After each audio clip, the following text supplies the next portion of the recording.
Hi friends, ഞങ്ങൾ ഇന്നിവിടെ ഉണ്ടാക്കാൻ പോകുന്നത് ഒരു പാൽ പൊരിച്ചതാണ്.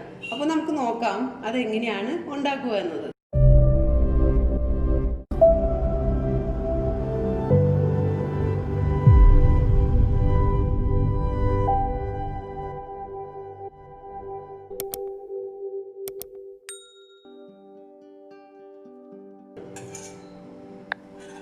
അര ലിറ്റർ പാലാണ് ഞങ്ങളിവിടെ തിളപ്പിക്കാൻ വേണ്ടി വെച്ചിരിക്കുന്നത്. ഈ അര ലിറ്റർ പാലിൽ നിന്ന് 4 ടീസ്പൂൺ കോൺഫ്ലവർ ഒരു ബൗളിൽ എടുത്തിട്ടുണ്ട്. ഈ ബൗളിലേക്ക് ഒരു കുറച്ച് പാല് ഈ കോൺഫ്ലവർ കലക്കി ഒഴിക്കാൻ വേണ്ടിയിട്ട് നമ്മൾ എടുത്തിട്ടുണ്ട്. അപ്പം അങ്ങനെ മാറ്റി വെച്ചതിന് ശേഷം നമുക്കിതാ ഒരു 6 ടേബിൾ സ്പൂൺ പഞ്ചസാര ഇതിലേക്ക് ഇട്ട് കൊടുക്കാം. അതിനുശേഷം നമ്മളിവിടെ കലക്കി വെച്ചിരിക്കുന്ന ഈ കോൺഫ്ലവർ ഈ പാലിലേക്ക് ഒഴിച്ചു കൊടുക്കാം. എന്നിട്ട് ഇത് നന്നായി ഇളക്കിക്കൊണ്ടിരിക്കണം. അടി പിടിക്കാതെ നമ്മൾ പ്രത്യേകം ശ്രദ്ധിക്കണം. അതുകൊണ്ട് നമ്മൾ കൈയെടുക്കാതെ ഇളക്കിക്കൊണ്ടിരിക്കണം. കോൺഫ്ലവർ ഇവിടെ കുറുകി വന്നിട്ടുണ്ട്. നമ്മൾ ഈ കോൺഫ്ലവർ പാലിലേക്ക് മിക്സ് ചെയ്തതിന് ശേഷം ഫ്ലെയിം വളരെ സിമ്മിലിട്ടതിന് ശേഷം മാത്രമേ ഇത് ചെയ്യാൻ പാടുള്ളൂ. മാത്രമല്ല നമ്മൾ കൈയെടുക്കാതെ ഇതുപോലെ ഇളക്കിക്കൊണ്ടിരിക്കണം. അതല്ലെങ്കിൽ അടി പിടിക്കും. അതിനുശേഷം നമുക്ക് ഇതിനെ ഗ്യാസ് ഓഫ് ചെയ്ത് ഒരു പുഡിംഗ് ട്രേയിലേക്ക് ഒഴിക്കാം. പുഡിംഗ് ട്രേയിൽ നമ്മൾ അല്പം ഒരു ഓയിൽ ബ്രഷ് ചെയ്താൽ നന്നായിരിക്കും.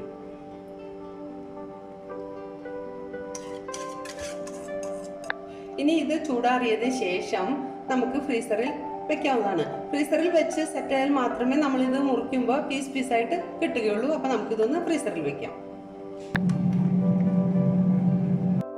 ഇനി പൊരിക്കാൻ വേണ്ടിയിട്ട് ഇതിലേക്ക് 1 കപ്പ് മൈദ ഇട്ട് കൊടുക്കുക. അതിന് കുറച്ച് പാലൊഴിച്ചൊന്ന് മിക്സ് ചെയ്ത് റെഡിയാക്കി എടുക്കുക. അതിൻ്റെ കൂടെ ഒരു 2 ടീസ്പൂണ് പഞ്ചസാര ഇട്ട് കൊടുക്കുക. ഇത് നന്നായി മിക്സ് ചെയ്തതിന് ശേഷം നമുക്ക് ഫ്രിഡ്ജിൽ നിന്ന് നമ്മൾ നേരത്തെ റെഡിയാക്കി വെച്ച കോൺഫ്ലവറിൻ്റെ മിക്സ് എടുത്ത് കട്ട് ചെയ്ത് ഇതിലിട്ട് വറുത്തെടുക്കാം. ഈ ഒരു കൺസിസ്റ്റൻസിയിൽ ആയിരിക്കണം. നമ്മൾ പഴംപൊരിയൊക്കെ ഉണ്ടാക്കുമ്പോൾ ആ പഴം മുക്കാനുള്ള മാവില്ലേ, അതുപോലെയുള്ളൊരു പാകത്തിനായിരിക്കണം നമ്മളിത് കലക്കി എടുക്കേണ്ടത്. നേരത്തെ നമ്മൾ കോൺഫ്ലവർ സെറ്റ് ചെയ്യാൻ വേണ്ടി ഫ്രീസറിൽ വെച്ചിരുന്നത് ഈ ഒരു സൈസിൽ നമ്മൾ കട്ട് ചെയ്ത് ഇങ്ങനെ വെച്ചിട്ടുണ്ട്. ഇനി നമുക്കിതെങ്ങനെയാണ് പൊരിച്ചെടുക്കുന്നതെന്ന് നോക്കാം. അങ്ങനെ ഒരു പാൻ ചൂടായിട്ടുണ്ട്. നമുക്ക് വെളിച്ചെണ്ണ ഒഴിച്ചു കൊടുക്കാം. പിന്നെ ഇത് വറുക്കാൻ വേണ്ടിയിട്ട് നമ്മൾ നേരത്തെ മൈദമാവ് കലക്കി വെച്ചിട്ടുണ്ടല്ലോ, അതും പിന്നെ ഇതാ ബ്രെഡ് ക്രംസ് എടുത്തു വെച്ചിട്ടുണ്ട്. അങ്ങനെ ഇവിടെ വെളിച്ചെണ്ണ നന്നായി ചൂടായിട്ടുണ്ട്. നമുക്ക് ഇങ്ങനെ ഓരോ പീസസ് എടുത്ത് ആദ്യം മൈദമാവിലൊന്ന് മുക്കുക. അതിനുശേഷം ബ്രെഡ് ക്രംസിൽ മുക്കണം.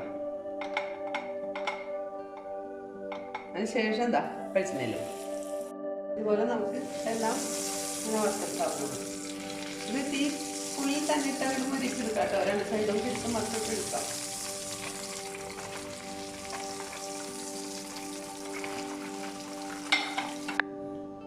അങ്ങനെ നമ്മുടെ പാൽ പൊരിച്ചത് ഇവിടെ റെഡി ആയിട്ടുണ്ട്.